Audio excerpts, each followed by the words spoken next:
Chapter 18. The first thing he thought of when he woke up was Marge. He reached for the telephone and asked if she had called during the night. She had not. He had a horrible premonition that she was coming up to Rome. It shot him out of bed, and then as he moved in his routine of shaving and bathing, his feelings changed. Why should he worry so much about Marge? He had always been able to handle her. She couldn't be here before 5 or 6 anyway, because the first bus left Mongebello at noon, and she wasn't likely to take a taxi to Naples.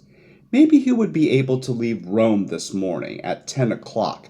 He would call the police and find out. He ordered cafe latte and rolls sent up to his room, and also the morning papers. Very strangely, there was not a thing in any of the papers about either the Miles case or the San Remo boat. It made him feel odd and frightened, with the same fear he had last night when he had imagined Dickie standing in the room. He threw the newspapers away from him into a chair. The telephone rang and he jumped for it obediently. It was either Marge or the police. "Pronto? Pronto, there are 2 signori of the police downstairs to see you, signor." "Very well. Will you tell them to come up?" A moment later he heard their footsteps in the carpeted hall. It was the same old officer as yesterday, with a different younger policeman. "Buongiorno," said the officer politely, with his little bow. "Buongiorno," Tom said. "Have you found anything new?" "No," said the officer on a questioning note. He took the chair that Tom offered him and opened his brown leather briefcase. Another matter had come up. "You are also a friend of the American Thomas Ripley?" "Yes," Tom said. "Do you know where he is?" "I think he went back to America about a month ago." The officer consulted his paper. "I see. That will have to be confirmed by the United States Immigration Department. You see, we are trying to find Thomas Ripley. We think he might be dead." "Dead? Why?" The officer's lips under his pushy iron-gray mustache compressed softly between each statement so that they seemed to be smiling. The smile had thrown Tom off a little yesterday, too. "You were with him on a trip to San Remo in November, were you not?" They had checked the hotels. "Yes." "Where did you last see him? In San Remo?" "No, I saw him again in Rome." Tom remembered that Marge knew he had gone back to Rome after Mongebello, because he had said he was going to help Dickie get settled in Rome. "When did you last see him?" "I don't know if I can give you the exact date. Something like 2 months ago, I think. I think I had a postcard from Genoa from him, saying that he was going back to America." "You think?" "I know I had," Tom said. "Why do you think he is dead?" The officer looked at his form paper dubiously. Tom glanced at the younger policeman who was leaning against the bureau with his arms folded, staring impersonally at him. "Did you take a boat ride with Thomas Ripley in San Remo?" "A boat ride? Where?" "In a little boat around the port," the officer asked quietly, looking at Tom. "I think we did. Yes, I remember. Why?" "Because a little boat had been found sunken with some kind of stains on it that may be blood. It was lost on November 25th, that is. It was not returned to the dock from which it was rented. November 25th was the day you were in San Remo with Signor Ripley." The officer's eyes rested on him without moving. The very mildness of the look offended Tom. It was dishonest, he felt, but Tom made a tremendous effort to behave in the proper way. He saw himself as if he were standing apart from himself and watching the scene. He corrected even his stance, and made it more relaxed by resting a hand on the end post of the bed. "But nothing happened to us on the boat ride. There was no accident." "Did you bring the boat back?" "Of course." The officers continued to eye him. "We cannot find Signor Ripley registered in any hotel after November 25th. "Really? How long have you been looking?" "Not long enough to search every little village in Italy, but we have checked the hotels in the major cities. We find you registered at the Hassler on November 28th to 30th, and then—" "Tom didn't stay with me in Rome, Signor Ripley. He went to Mongebello around the time and stayed for a couple of days." "Where did he stay when he came up to Rome?" At some small hotel. I don't remember which it was. I didn't visit him. And where were you? When? On November 26th and 27th, that is, just after San Remo. In Forte dei Marmi, Tom replied. I stopped off there on the way down. I stayed at a pension. Which one? Tom shook his head. I don't recall the name. A very small place. After all, he thought, though, Marge, he could prove that Tom was in Montebello, alive after San Remo. So why should the police investigate what pension Dickie Greenleaf had stayed at on the 26th and the 27th? Tom sat down on the side of his bed. I do not understand yet why you think Tom Ripley is dead. We think somebody is dead, the officer replied. In San Remo, someone was killed in that boat. That was why the boat was sunk, to hide the bloodstains. Tom frowned. They are sure they are bloodstains? The officer shrugged. Tom shrugged too. There must have been a couple of 100 people renting boats that day in San Remo. Not so many, about 30. It's quite true it could have been any one of the 30, or any pair of the 15, he added with a smile. We don't even know all their names, but we are beginning to think Thomas Ripley is missing.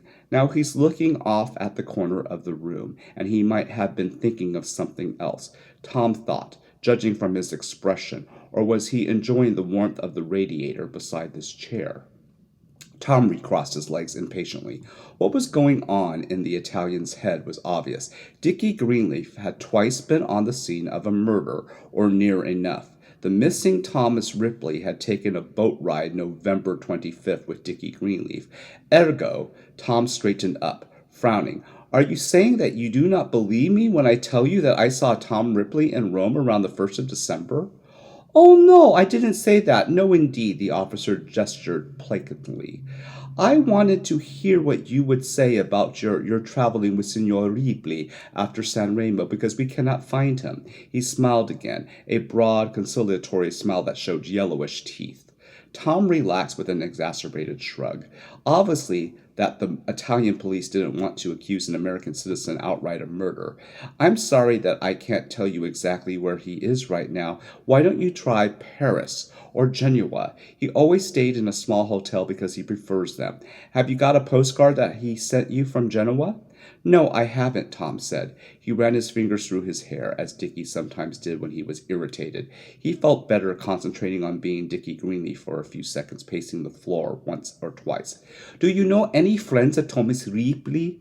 Tom shook his head. No, I don't even know him very well, at least not for a very long time. I don't know if he had many friends in Europe. I think he said he knew someone in Faenza, also in Florence, but I don't remember their names. If the Italian thought he was protecting Tom's friends from a lot of police questioning by not giving their names, then let him, Tom thought.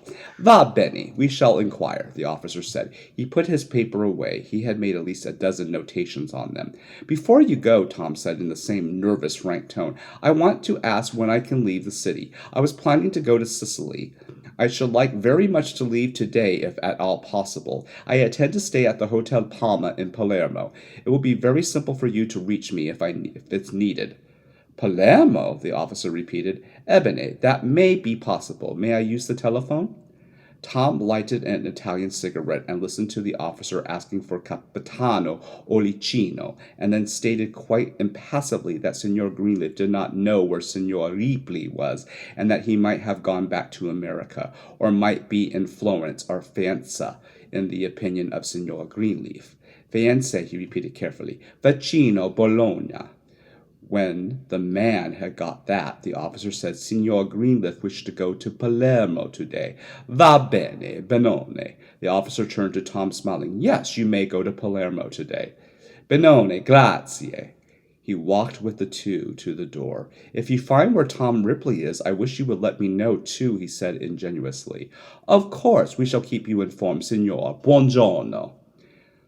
Alone, Tom began to whistle as he repacked the few things he had taken from his suitcase. He felt proud of himself for having proposed Sicily instead of Majorca, because Sicily was still Italy and Majorca wasn't, and naturally the Italian police would be more willing to let him leave if he stayed in their territory. He had thought of that when it had occurred to him that Tom Ripley's passport did not show that he had been to France again after the San Remo Cannes trip. He remembered he had told Marge that Tom Ripley had said he was going up to Paris and from there back to America. If they even questioned Marge as to whether Tom Ripley was in Mongebello after San Remo, she might also add that he later went to Paris, and if he ever had to become Tom Ripley again and show his passport to the police, he would see that he hadn't been to France again after the Cannes trip. He would just have to say that he had changed his mind after he told Dickie that and had decided to stay in Italy. That wasn't important. Tom straightened up suddenly from a suitcase. Could it all be a trick, really? Were they just letting him have a little more rope and letting him go to Sicily, apparently unsuspected? A sly little bastard, that officer. He stated his name once. What was it? Ravini or Roverini? Well, what could be the advantage of letting him have a little more rope? He told them exactly what he was going to tell them. He had no intention of trying to run away from anything. All he wanted was to get out of Rome. He was frantic to get out. He threw the last items into his suitcase and slammed the lid down and locked it. The phone again. Tom snatched it up. Pronto? Oh, Dickie! Breathlessly. It was Marge, and she was downstairs. He could tell from the sound. Flustered, he said in Tom's voice, "Who's this?" "Is this Tom?" "Marge, well, hello. Where are you?" "I'm downstairs. Is Dickie there? Can I come up?" "You can come up in about 5 minutes," Tom said with a laugh. "I'm not quite dressed yet." The clerk always sent people to the booth downstairs, he thought. The clerk wouldn't be able to overhear them. "Is Dickie there?" "Not at the moment. He went out about a half an hour ago, but he'll be back any minute. I know where he is if you want to find him." "Where?" "At the 83rd police station. Now, excuse me, it's the 87th. Is he in any trouble?" "No, just answering questions. He was supposed to be there at 10. Want me to give you the address?" He wished he had started talking in Tom's voice. He could so easily have pretended to be a servant, some friend of Dickie's, anybody, and told her that Dickie was out for hours. Marge was groaning. No, I'll wait for him." "Here it is," Tom said, if he had found out. 21 Via Perugia. "Do you know where that is?" Tom didn't, but he was going to send her in the opposite direction from the American Express, where he wanted to go for his mail before he left town. "I don't want to go," Marge said. "I'll come up and wait with you, if it's all right." "Well, it's—" He laughed, his own unmistakable laugh that Marge knew well. "The thing is, I'm expecting someone any minute. It's a business interview about a job. Believe it or not, Ripley's trying to put himself to work." "Oh," said Marge, not in the least interested. "Well, how is Dickie? Why doesn't he have talked to the police?"